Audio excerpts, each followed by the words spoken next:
So I found the original source of the leak from this original macerator. Someone tried to do a repair on it with this flex tape or something. I don't know what that is, but there was pieces of this stuff all the way around. But if you look real close, you see it's cracked. The crack goes from the edge of this all the way down and around.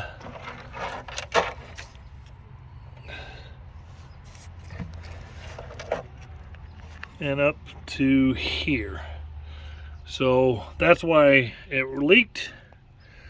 They probably ran over something with that stub out pipe that stuck out in front of the tire. Back here it stuck out. I took all that out and removed it, and eliminated the entire system. And now